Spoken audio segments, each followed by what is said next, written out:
Good morning learners, कैसे हैं आप। मुझे उम्मीद है कि आपने मेरी पहली तीनों वीडियोस देखी होगी, जिसके अंदर मैंने इंट्रोडक्शन, उसके बाद बेसिक प्रोग्रामिंग स्किल्स और डेटा टाइप हमने कवर किया था। अगर आपको वो कोई डाउट आती है तो आप कमेंट में डाल सकते हैं। जिस वीडियो में मैंने आपको बेसिक सी प्रोग्राम कैसे हम लिखते हैं, उसमें एक एक वर्ड जो हम लिखते हैं उसका मतलब क्या है, क्यों है, वो कवर करने की कोशिश की है।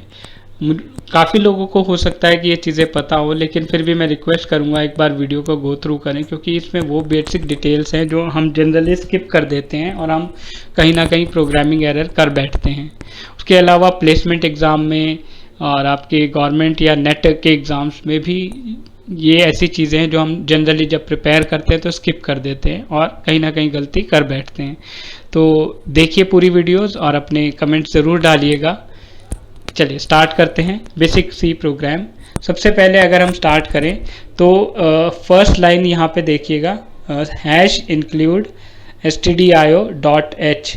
अब ये ध्यान रखना, मैं इस एक और बात बता देता हूँ कि ये जो मैंने लिखा है इसकी एक पीडीएफ आप लोगों को डिस्क्रिप्शन में शेयर कर दूंगा, ताकि आप इस पीडीएफ को देखें और अगर कुछ समझ में ना आए तो आप दोबारा इस वीडियो को देखकर समझ पाएँ।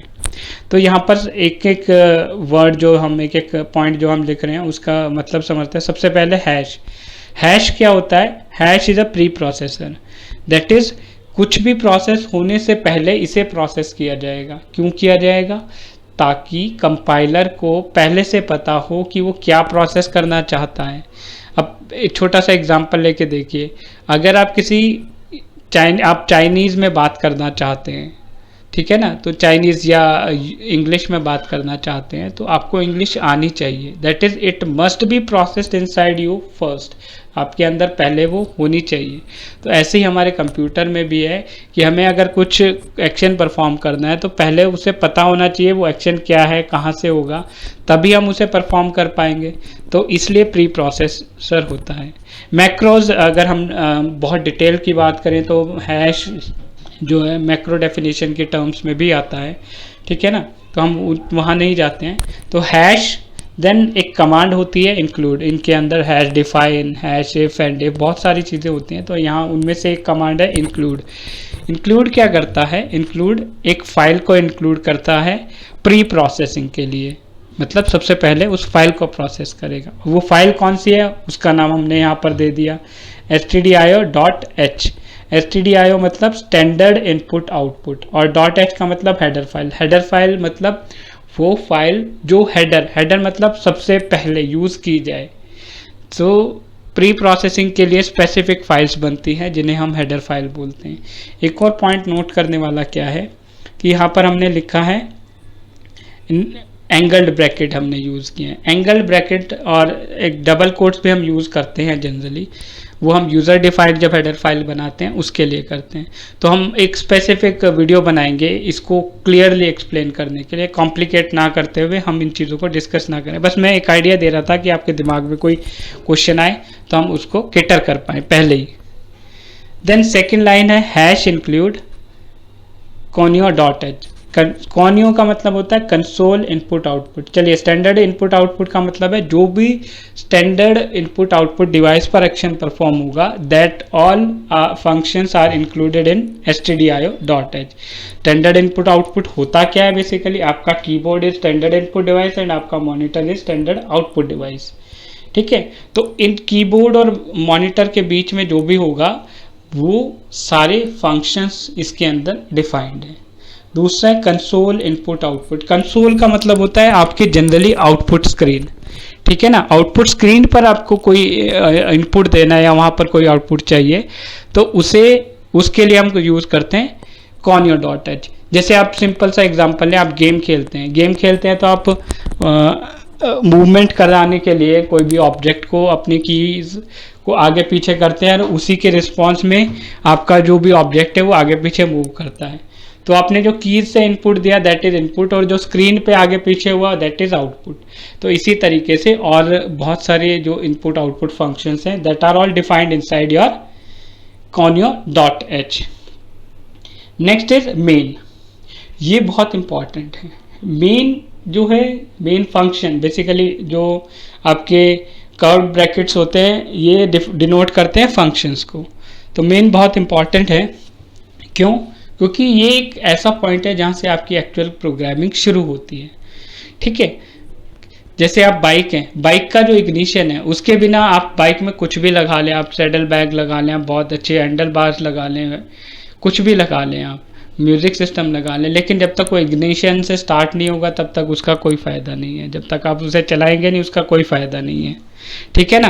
तो वही काम यहाँ पर आपका मेन फंक्शन है। तो जब आप कितना ही अच्छा कोड कर ले, जब तक आप उसके अंदर मेन फंक्शन इंक्लूड नहीं करेंगे तो एग्जीक्यूट नहीं होगा। ठीक है, तो मेन क्यों? क्योंकि मेन जो है वो पॉइंट ऑफ एग्जीक्यूशन है, point of starting of execution है, वहीं से आपकी एग्जीक्यूशन बिगिन होगी। ठीक है, दूसरा इसके अंदर बहुत इंपॉर्टेंट पॉइंट क्या है कि अगर हमारे प्रोग्राम में मेन फंक्शन नहीं है तो हमारा प्रोग्राम एग्जीक्यूट नहीं होगा, ये ध्यान रखिएगा। तीसरा क्या है? Default return type. यहाँ पर जो मेन का है वो क्या होगा? Default return type of main is integer. ध्यान रखना, इंटीजर। जो रिटर्न टाइप के बारे में भी हम डिटेल में काम करेंगे, अभी सिर्फ इतना समझ लें कि फंक्शंस की टर्म में जब हम बात करते हैं तो जब कोई भी फंक्शन होता है उसकी एक रिटर्न वैल्यू होती है या रिटर्न टाइप होता है, और उस रिटर्न टाइप को बताता है कि वो कैसी वैल्यू रिटर्न वापस करेगा। ठीक है ना? तो अगर वो तो यहाँ पर मेन हमेशा इंटीजर टाइप की वैल्यू रिटर्न करेगा, और जब हमारे पास रिटर्न करने के लिए कुछ भी नहीं होगा तो रिटर्न हमें जो देना पड़ेगा, रिटर्न एक कीवर्ड यहाँ पे हम यूज़ करेंगे, जो कौन सी वैल्यू देगा? हमेशा 0 वैल्यू देगा। ठीक है, फिर आता है, आप ये देख रहे हैं ये ब्रेस। ये ब्रेस डिनोट क्या करता है? ये ब्रेस डिनोट करता है स्टार्टिंग ब्रेस।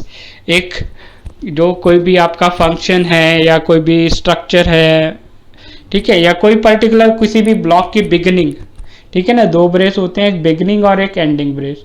तो बिगिनिंग और एंडिंग ब्रेस के बीच में ही उसकी सारी चीज़ें डिफाइन की जाती है। Next is the int A B C. यहाँ पे हम 2 नंबर को ऐड करने का एक सिंपल प्रोग्राम ले रहे हैं।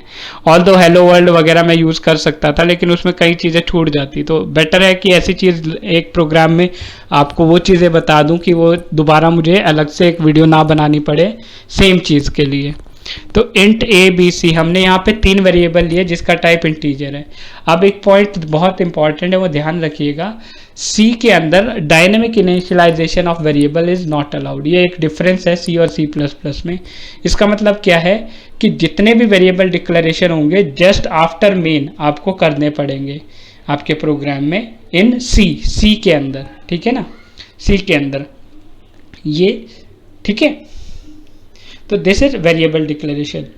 ठीक है ना, उसके बाद आता है प्रिंट एफ एंटर 2 नंबर। यहाँ पे प्रिंट एफ एक कीवर्ड है जो स्क्रीन पर प्रिंट करेगा। ठीक है ना, और जो आपकी सी लैंग्वेज है वो केस सेंसिटिव लैंग्वेज है, और जो भी अब मैंने लिखा है सारा का सारा स्मॉल केस में लिखा हुआ है। ठीक है ना, ये ध्यान रखिएगा। और जब प्रिंट एफ के बाद मैंने डबल कोट्स में लिखा है एंटर 2 नंबर्स, तो अब इस चीज़ का ये बहुत इंपॉर्टेंट है कि जो भी इस डबल कोट्स में लिखा जाएगा ना, वो एग्जैक्टली एज इट इज, आपने 4 स्पेस दिए हैं, 2 दिए हैं, स्पेस नहीं दी है, ऐसा का ऐसा आपकी स्क्रीन पे प्रिंट हो जाएगा या डिस्प्ले किया जाएगा। इस चीज़ का ध्यान रखिए। तो जैसा आप यहाँ लिखेंगे वैसा ही वहाँ पर आएगा। ठीक है ना, चलिए नेक्स्ट आता है आपका स्कैन एफ। स्कैन एफ मतलब यूज़र से इनपुट लेना विद कीबोर्ड। तो जैसे ही स्कैन एफ देंगे ना आपका कीबोर्ड एक्टिवेट हो जाएगा। अब स्कैन एफ के बाद लिखा है %d। यहाँ पे 2 वेरिएबल हैं तो पर 2 बार लिखा है मैंने। एक वेरिएबल के बारे में समझ लेते हैं, दूसरा अपने आप आ जाएगा। %d and %a। यहाँ पे %d जो है ये बताएगा कि टाइप ऑफ वैल्यू, कीबोर्ड से जो वैल्यू ले रहे हैं वो किस टाइप की वैल्यू लेंगे हम। ठीक है, और फिर उसके बाद आता है %a। %a हमने ऑपरेटर्स में पढ़ा था, स्पेशल ऑपरेटर है। तो एड्रेस ऑफ ए, तो जो वैल्यू लेंगे वो कहाँ पे जाएगी? एड्रेस ऑफ ए पे जाएगी। ठीक है, तो इस लाइन का मतलब क्या हुआ? इस लाइन का मतलब हुआ, दिस लाइन सेज दैट कि take an integer value from keyboard. Keyboard से जो वैल्यू लेंगे वो किस टाइप की होनी चाहिए? इंटीजर वैल्यू होनी चाहिए। और उसको कहाँ स्टोर करना है? उसको स्टोर करना है किसके एड्रेस पे? ए और बी के। तो यहाँ पे 2 बार लिया है, ये ध्यान रखना। %d दोनों लिखे हैं, इनके बीच में कॉमा नहीं है, बाकी दोनों के बीच में कॉमा है। ठीक है। फिर उसके बाद लिखा हमने C इक्वल्स टू A+B, ये लॉजिक सेक्शन है। ये आपका कुछ भी जो वैसे ऊपर से नीचे जो हमने लिखा है ना, ये सारा का सारा जो है एज इट इज ही रहता है, इसमें कोई खास डिफरेंस नहीं आता है। जो सारा खेल है वो सिर्फ लॉजिक का है, ठीक है ना। तो इसको हमें सबसे ज़्यादा एक्सेल करने की ज़रूरत है। जितना हमारा क्लियर लॉजिक होगा बाकी चीज़ें हम आराम से कर सकते हैं। Then last statement is printf sum equals to %d, double quotes में कॉमा C पे डबल कोट्स नहीं है, ध्यान रखना। तो जो चीज़ डबल कोट्स के बाहर है, ठीक है ना, तो वहाँ पे क्या होगा, C डबल कोट्स के अंदर है तो C ही प्रिंट होगा, लेकिन C डबल कोट्स के अंदर नहीं है तो C प्रिंट नहीं होगा। C पर जो वैल्यू स्टोर है वो प्रिंट होगी, इस चीज़ का ध्यान रखना। तो और किस टाइप की वैल्यू स्टोर है C पे, हमने क्या टाइप लिया था, इंटीजर लिया था। तो C इक्वल्स टू %d, ठीक है ना, हमने इंटीजर टाइप की वैल्यू जो है हमारी वो स्टोर्ड है C पे, और वो हम डिस्प्ले कराएंगे। अब यहाँ पे हमारे पास रिटर्न करने के लिए कुछ नहीं है तो हमने डाल दिया रिटर्न 0, ठीक है। चलिए अब एक और चीज़ है, मैंने आपकी और आसान बनाने के लिए इस पूरे प्रोग्राम के सेक्शंस में डिवाइड किया है।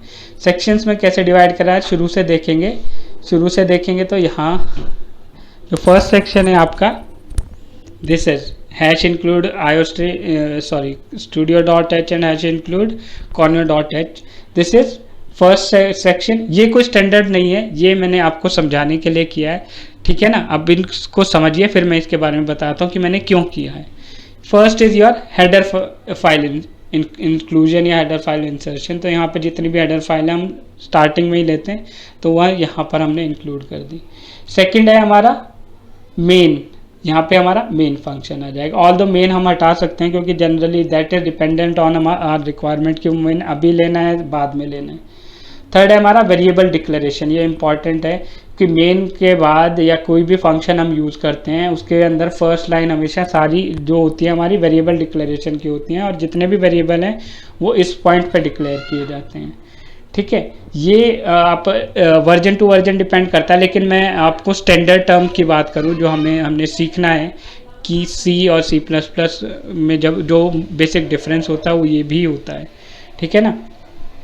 फिर आता है यूज़र इनपुट सेक्शन, ठीक है। यहाँ पे हमने जैसे दो नंबर लिए थे, यूज़र से इनपुट कराए, तो जो भी हम प्रोग्राम करेंगे उसमें यूज़र से जो भी इनपुट कराना है वो इस सेक्शन में हम इनपुट कराएंगे, ठीक है। नेक्स्ट है हमारा लॉजिक, ये सबसे इम्पॉर्टेंट है। 90% मेहनत या कह लें 95% मेहनत आपको यहाँ करनी होती है। एंड लास्ट सेक्शन इज हमारा रिजल्ट, यहाँ पे हम जो भी रिजल्ट हमने सारा लॉजिक के बाद जो हमने रिजल्ट दिखाना है वो रिजल्ट यहाँ दिखाएंगे, ठीक है ना। अब इसको समझिए कि ये जो सेक्शन मैंने बनाया है वो किस लिए बनाया है। ये मैंने इसलिए बनाया है ताकि आपको आसानी से समझ में आ जाए। अब एक चीज़ बहुत इंपॉर्टेंट, एक टिप शेयर कर रहा हूँ मैं आप लोगों के साथ कि कोई भी प्रोग्राम आप करें, पेपर में कर रहे हैं या कहीं पे भी आप एग्ज़ाम में कहीं पे भी कर रहे हैं, तो सबसे पहले आप इन सेक्शंस को ध्यान रखिए और इनको कोड करने की कोशिश कीजिए। क्या हेडर फाइल इंक्लूड आप आसानी से कर सकते हैं, main, variable declaration, user input, ठीक है ना। अब अगर मान लीजिए आपको लॉजिक नहीं भी आता है तो पहले इतना तो आप कोड कर ही सकते हैं, रिजल्ट और आपका रिजल्ट सेक्शन, ये हो गया। अब फिर जो इम्पॉर्टेंट चीज़ है मेहनत करने वाली है वो लॉजिक है। अब अपने लॉजिक पे मेहनत कीजिए और उसको बीच में इंसर्ट कर दीजिए, तो इस तरीके से आप अपना कोड आराम से आसानी से तैयार कर सकते हैं। आई होप आपको ये समझ में आया होगा। स्टिल अगर आपको कोई डाउट लगता है तो आप कमेंट में डाल सकते हैं, और अगर वीडियो अच्छी लगे तो अपने जैसे स्टूडेंट्स जिनको भी ऐसी चीज़ें सीखने की, समझने की या इवैल्यूएट करने के शौक़ हो उनके साथ शेयर कर सकते हैं। Thank you very much.